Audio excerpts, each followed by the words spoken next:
Viewers, and welcome to Africana TV media station. This is your boy. Sorry, I'm not a boy anymore. This is Ayodele Adeyemi. People call me AY the Senator. And guess what? Today we have in the studio. Oh, let the drums roll. Ladies and gentlemen, he's an MLA and also double as a minister of sport, culture, and heritage in the studio. The cutest, good-looking, well-mannered, friendly Emily Andrew Smith. A round of applause. And we're so delighted to have you in the studio. Well, I'm delighted to be here. Thank you for having me on the show here today, and surrounded by these two lovely young ladies that I understand want to ask you some questions as well. So I think this is great. It's a good opportunity to have a good discussion. See that? What we always do at Africana is not to put you, on a very hot seat. It's a comfy shit. I like this. I like this. This is more relaxed. We love to have fun. As much as we want to put out some great information, we understand you have been rolling out great initiatives, great programming. Folklorama is here already in Manitoba. If you don't know, Folklorama is a festival where different culture, people from all over, because Manitoba embodies many, many, many immigrants that bring their culture, their heritage, and Folklorama is a place where you can enjoy all this music, all this food, all this sport, and this is the man behind giving what it needs to thrive. The money, they need that money to thrive, and he has been doing. Tell us about what you did recently, from your ministry giving to Folklorama. Right. So Folklorama, as we know, has been shut down for 2 years because of COVID. And what I did is the government of Manitoba, through my department, we gave $400,000 to each pavilion. So for those who don't know Folklorama, it's made up of different pavilions. You'll have a pavilion for the African pavilion. You'll have a Punjabi pavilion, a Ukrainian pavilion, a Polish pavilion. All these pavilions are run by volunteers, but it does take money to set them up, right? True. They'll go to the convention center. They might go to a school where they have to rent a facility. We gave them $400,000, and the money went right to each pavilion themselves, not to Folklorama, the corporation, but the actual to the facilities. So your department your ministry did not give the money directly to Folklorama, but to the root. Well, the Folklorama was given, and they have to distribute. They can't keep a cent of it. Wow. So that's the idea. That is an information that I'm now privy of. I thought, it's been run and they only give it to people or association or NGOs that they deem fit, maybe a friend to them. There is someone that sent me a question when we put it out that we'll be having you in the studio, and they asked me this tough question. Okay. I'm going to keep it before I ask you. So I have one question first before I give you that. Sure. So the question is, as a minister of sport, recently I saw a communique about safe sport. Tell us a little bit about safe sport. Well, the government of Manitoba gave $250,000 for a safe sport initiative. And what it is basically there's 3 pillars to it. It's to provide communication, Okay. prevention, and how to deal with maltreatment. And maltreatment, we've seen a lot of that recently, unfortunately, with accusations and of sexual harassment and assault in the past. That's really the crux of it. There's also, abuse, Right. all types of other harassments, but certainly we don't think sexual harassment is one of the more serious ones. This is to address that issue. It's been worked on for years now, months anyways, to develop this strategy and to put the money into this particular initiative. So it's ongoing. It's not going to be one-time thing that we're going to say $250,000 this year and we've ended the whole problem. Wow. We know that it's going to take some time and years of work. But in sport, particularly we've seen in football, right, Manitoba, where we saw that sexual assault by a coach, which is horrific. It is horrific. And it goes back years. It's taken years to come to light. So we're hoping that, folks, we can empower people like bystanders who see activity that's probably not really appropriate, but don't know what to do with it. There's a sport number they can call. A safe sport number. Safe spot number. They can call it, and I'll provide to you so you can share it with your folks on social media here. They can actually call it and report it. Because otherwise, if you see something that maybe looks off, looks wrong, but there's no rule being broken, what do you do with it? Do nothing, and that's the problem. So this is where safe sport comes in. This number's been around for a long time. A lot of people don't know about it. Wow. So we want to make sure we can reminding Sport Manitoba, they've got to remind the public that this has to be front and center, so people know how to deal with it.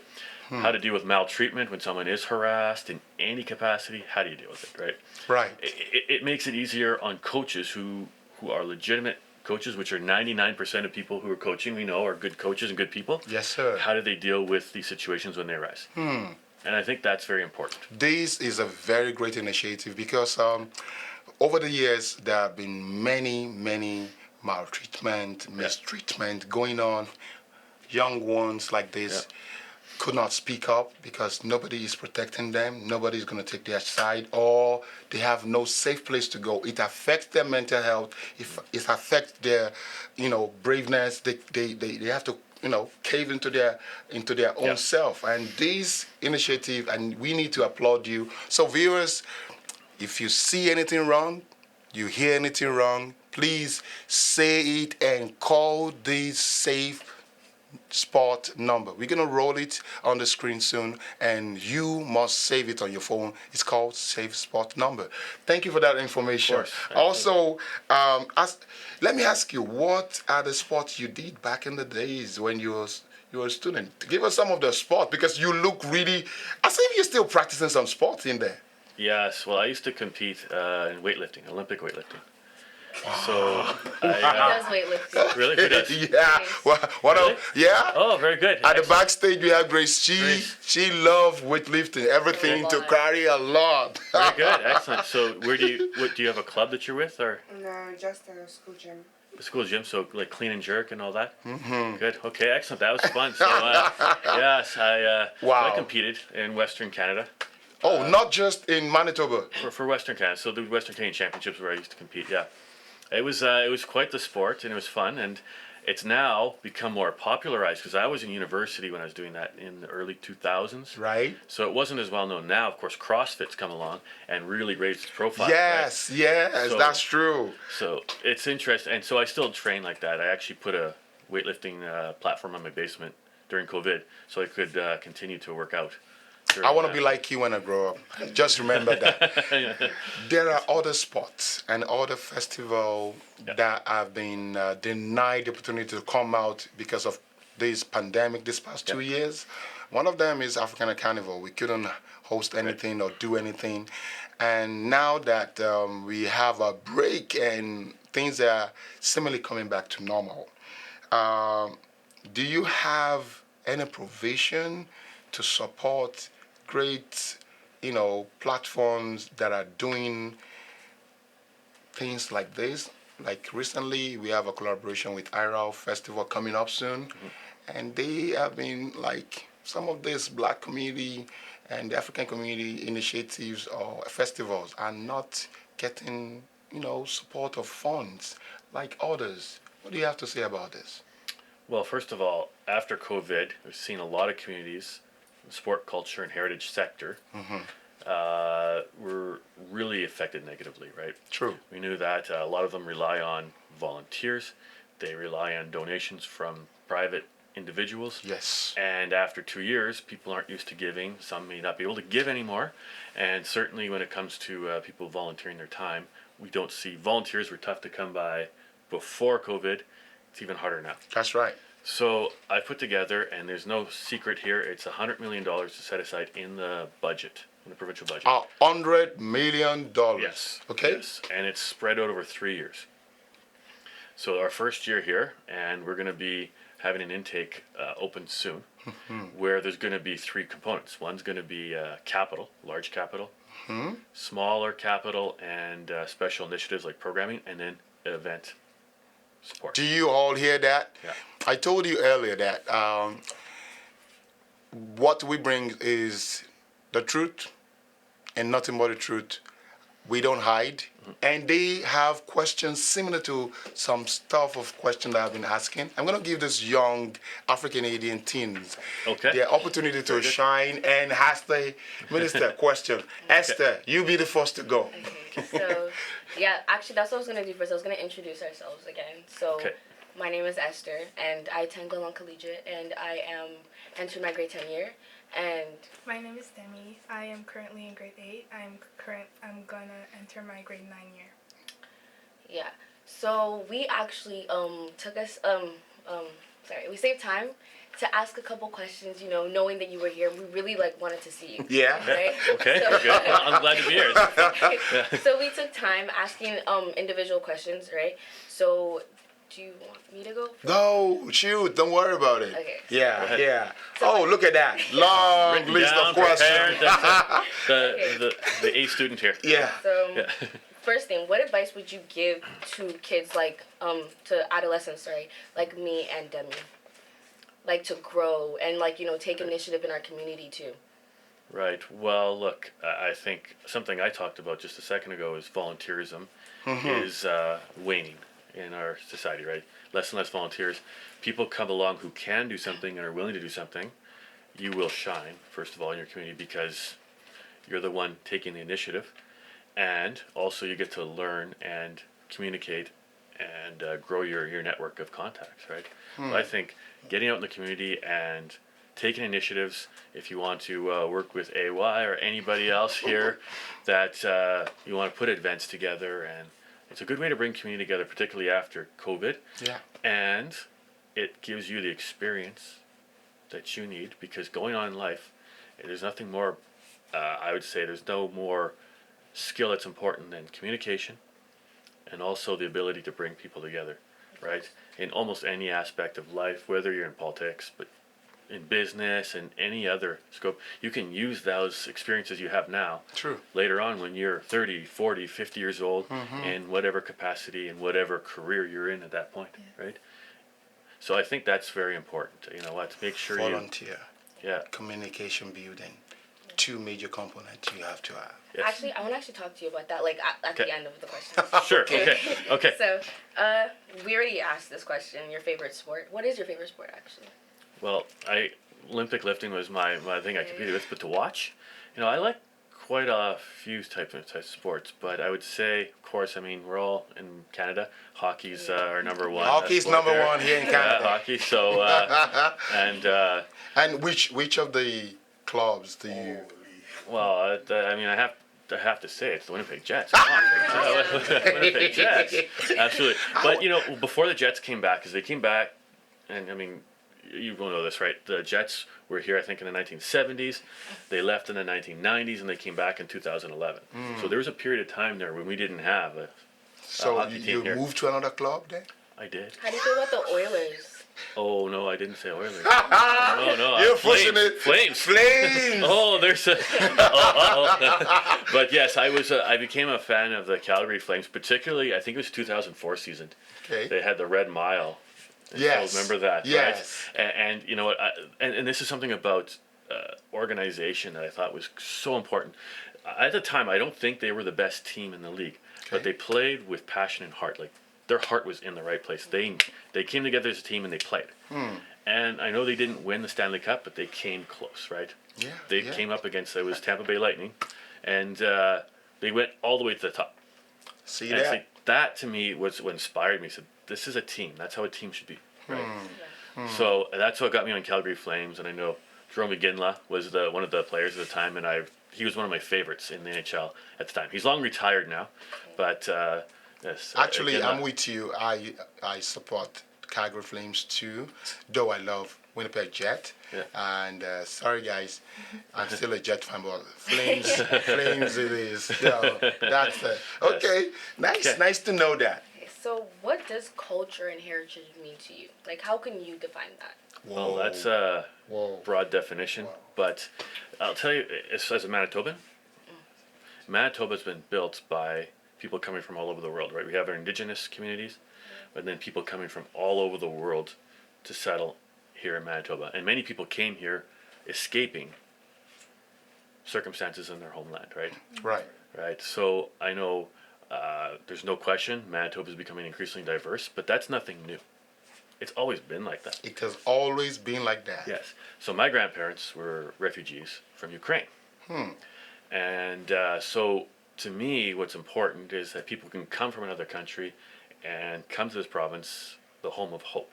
Manitoba is a place where people can come from all over the world and put aside the problems they've had in the past and come here, appreciate their culture, practice their culture, but also live in this beautiful province with their neighbors who may be from different parts of the world, but they are all Manitoban. Okay. That makes real sense. Don't you believe, Davey? Yes, I do. It's now over to you. It's your Okay, now time to you're gonna shine. ask the question. Okay. There we go. Okay. Okay. My question for you is, what motivated you? Like, what made you feel like what motivated you to be the Minister of Sports? And yeah.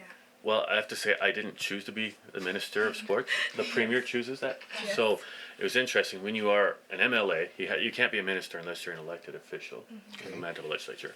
The Premier will decide that. So it was a Sunday night, and I got a text from her staff saying, come meet the Premier tomorrow at 3 p.m. Don't come before 3 p.m. and don't come late. I came in. She offered me the position. I went through, and then some of her staff went and they did, the background check, security clearance, and out the door. I didn't even know who else was in cabinet at that point. Wow. That's how it works. So you don't really get to choose. The Premier chooses for you. But I think But this position chose you. Well, okay, that could be it. She aligns people with what they're good at, right? So, Yeah. I mean, a smart Premier, and she's a very smart Premier, goes, okay, look, this person's good at this, let's put them in this position, right? This person's good at finance, let's put them in the Minister of Finance. Sport, Culture, Heritage, let's put them here. So that's, I think, the thinking behind the Premier. But again, I didn't choose it. But I do appreciate that she gave me the position. Getting into politics, though, was an interesting journey because after university, I lived on the East Coast for a few years, Nova Scotia. I worked for a startup company, which, by the way, if you're looking to go into business, startups are very, not only in vogue, but they're also very, I think, profitable, and you can be quite successful. Note that, startups. Doing that. So if you do have any questions about that too, I have a lot of contacts in the startup community. But I came back and I said, I want to work in politics. I've had a passion for politics, always liked it, but I just didn't know how to get into it. So I said, look, I left my job in Nova Scotia and I came back home to Winnipeg. Grew up here, born here. But on the way back, I said, I'm going to stop in Ottawa and I want to knock on the doors of different members of Parliament from the Conservative Party, because that's where I belong is ideologically. I knocked on their doors and said, I'm looking for work. And it so happened someone was hiring. But I went to Ottawa and I kind of jumped the queue then. Instead of just submitting resumes through email or some portal, I went in person and talked to them. Wow. So I got hired on as a staff, and I was a junior staff person, basically, filling coffee and taking Did coffee. you volunteer at any time before I did that? volunteer a little bit before as well. So I've done a lot of that too back when I was in high school. And then in my adult years came back and I worked from, being a junior staffer all the way up to getting to run for my seat and then become a minister. So I have done the whole gambit from volunteer to minister. And as I was saying, you start young and you get to learn not only the contacts and the people you need to know, but the most important thing is those skill sets, right? Because they will follow you for the rest of your life. And if you don't develop them now, it's much harder when you're older. Wow. Yeah. Wow. So that's what inspired me. And so I It said, just didn't happen. It started from even high school, volunteering, getting into those spaces, intentionally and strategically doing it until when it's done, like, what do I really want to be? I think I like to get involved in politics and be a politician. And you just heard the whole genealogy of how Mr. Andrew Smith became who he is today and where he's going. You talked about the premier, Eda Stephenson. She came into the office not quite long as the first female premier that will be on that seat in Manitoba. We've been hearing good reports about her, to be honest, how she's been involved promoting and giving to the indigenous community that have been, putting out outcry now and then. and we from the African community also is going to be sounding our outcry too that it's our turn, and that you did answer not quite long at the Black Chambers of Commerce. Right. I saw the way you treat the whole government, Right. throw their weight behind that, and that's a great one. But now that we are in summer, we want to have a big festival, a festival that we incorporate and bring everything we love to believe in. And we'll be knocking on your door. I hope you'll be ready for us to open your door and maybe get a sniff of that $100 million too. Of course, of I course. just wanted to say something. What I really loved about like your story of that is that like you open up and you tell us that like we all have dreams. Everyone has dreams. Everyone has passions, right? Yeah. And your passion of going into politics, right? You work towards it, and I feel like us adolescents, right? We all have hopes and all these like dreams of like, okay, I want to become this, I want to become this, right? But we turn those things into fantasies, right? Yeah. And what I really liked about it is that like you didn't just like say I want to become a politics, right? But you actually took action into it. Yeah. Focus. And I think our generation needs to learn that because there's so much people in our Yeah, I know. generation that have all these big dreams, right? But they're not. They turn those dreams into fantasies, and fantasies never happen. That's why they're called That's fantasies, exactly. right? So that's what I really liked about your story. Well, I appreciate hearing You that. got a new fan here. You still have one more question, do you? Yes, I Sure. do. Shoot. Yes. So yes, we all know you are the Minister of Sports. So what do you feel about racism in sports? Racism sport. Oh, well, Yeah, I mean, racism. and I kind of touched on that, and I didn't talk about the racism issue as much, but I mean, the safety in sport announcement, I mean, includes all of that. Yes. So racism, sexual harassment, sexual assault. Yes. So that's what we're trying to do to alleviate and communicate what can be done, what can be done to help those who are experiencing it, and of course, let people know what kind of programs already exist. Because you can have the best programs in the world, but it's not really helpful if no one knows about them, right? So that safety in sport was all encompassing in that sense, because I think there's a whole host of issues and sometimes interrelated, Yes. right? Right. Sexual harassment may not be much different than, or there might be connected to harassment and racism. There might be a thread between all those three that we're hoping that this announcement will help address and help curtail some of those issues in sport. We know we're never going to make sport perfect. Nothing's perfect in life, but we do want to make sure we can make it that people can operate in a In place a where they very can. safety, embodied environment, you'll feel comfortable in your own skin And- to do any sport you want. And you can exceed and excel at it. It's very difficult to excel if you're constantly being harassed, and that we know that doesn't help anybody. So hoping that this kind of removes some barrier, and then people can actually, use their motivation and initiative that we talked about earlier to excel at the sport. And maybe one day we could have an Olympic athlete sitting beside me here. I have Yes. We one don't more know. question. Sure. Go ahead. Yes. So recently I was invited by I don't know if you know the person about Uzuma, right?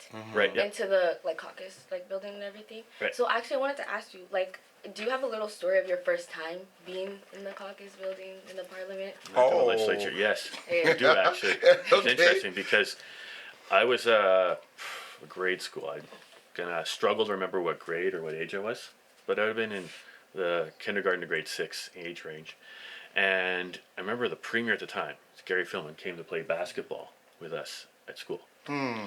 And the next, I think it must have been about 3 weeks later, we went to the legislature as a tour. And we sat in the gallery. And you can do that, right? I think you've come to see, right? So we sat in the gallery, and Gary Philman looked that up and waved at us. And we thought, oh, he remembered us. We waved back, right? And at that point I thought, well, the premier actually took time to recognize me. I'm just a kid. And that stuck. And I think it stuck with a lot of kids because they just didn't stop talking about it afterwards. When we were back in the classroom, the teacher says, well, how did it go today? And everyone kept talking about How could you Gary ever Philman. forget that? That will stick with you for the entire Yeah. life. Do you have oh, that's a great opportunity. Yeah. on this note, because we have fun talking to you. You're so much fun. This is, why would they even not give you more? You look like, you talk like, and you embodied the Minister of Sport, Culture, and Heritage. Before you go, have you heard about a sport, a game called Ludo before? Yes, we just talked about it. We just talked about it. I'm going to ask someone at the backstage. Please, there's a Ludo just out there. I Okay. want to show you because it's something that we play in Africa, many African countries, similar to snake and ladder, and also you will see it on a table. It's by the reception. Okay. It's called Sorry. What do you call it here? Sorry. Sorry. Sorry. Okay, but we call it Ludo. See ya. Thank you. Look at it. Let's take. Oh, here we go. Look at this. Okay. So for those outside that doesn't know, you know if you know. Some people call it sorry, but we call it Ludo, and Okay. it's a game that brings different people together. Okay. Why'd you like Manchester United, Manchester City there? I don't know who put Manchester City. I'm a Chelsea fan, so come and You're check not this Manchester out. City? No, I'm not. Oh. Are boy. you? Let's just play the game. Okay. And we were talking about some avenue to include more of African, kind of sport that we do back home, just to keep the culture going, just to keep people like, we didn't forget you. We're not just making you to transcend and forget about your heritage. So this is one kind of the fun we want to have. You will have to choose what colors you want. Okay. I already have a yellow and a green. So I'll take blue And so you take a blue and red, huh? and a red. Okay. Oh, yeah. So until you put out a 6, you don't come out. Got to roll 6. You before have I to come out. roll 6 before Oh, you that come is out. like sorry. And then, you just come out and then do 6? Or Yes, when have- you come out, then you start counting whatever it is. So, ladies and gentlemen, this is the first time that the Minister of Sport will be playing what we call Ludo. Welcome to the game of Ludo. Oh, 3. 3. Okay. Let's here. see. Let's see if I got luck. Oh, 4. Pray for me. Oh, 2. 2. Okay.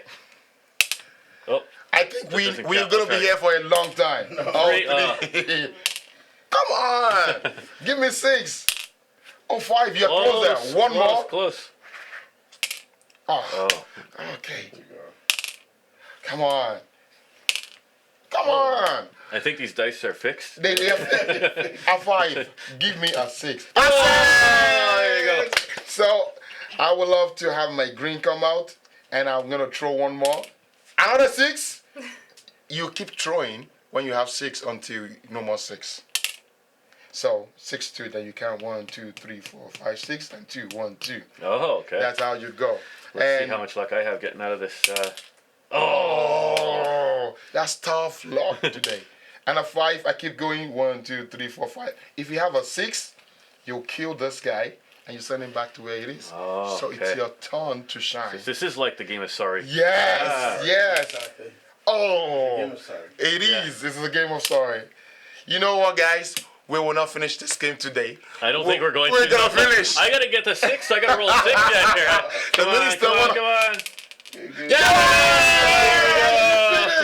Finally! See, this is fun, and this is the kind of excitement you get when you're having fun. Games like this. We play it indoor, we play it outdoor, picnics, and anywhere you go. And this will remind kids, especially new immigrants that are coming from all over Africa, that didn't forget about them. Yeah. They have some of their sport here, and that's why we're making the plea that can we have more inclusive kind of sport, not just the established sport Right. and games and festivals that we are going to be having. That will bring us out more to we are truly welcome here. We are truly a Winnipegger, a Manitoba, and a Canadian. And we are truly Africanadian. So, Right. on this note, we want to say thank you to the minister. I would say thank you in Yoruba. Eshe. Eshe means Eshe. Eshe. Thank you. Eshe. And on behalf of the entire crew, our cameraman behind. We can see you now home all the way from East Africa, the Ethiopian guy with a swag. Thank you for being behind us. We want to thank our special Executive Secretary, Brant is in the house too. We appreciate you. I want to thank you for watching and for sharing our content. We'll be seeing more of the minister.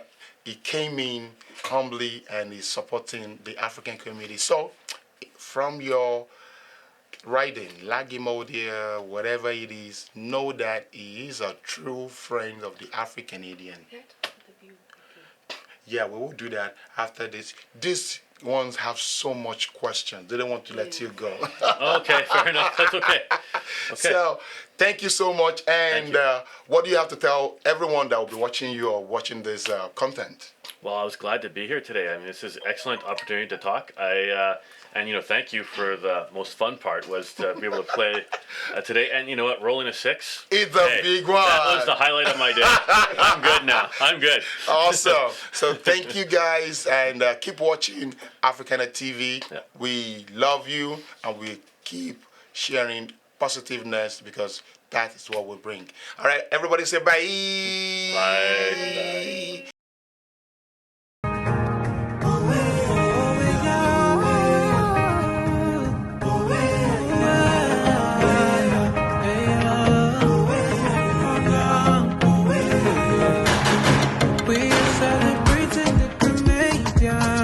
Of the African, Caribbean heritage. What time is it? It's time to cheers for the Africanadian. Africanadian.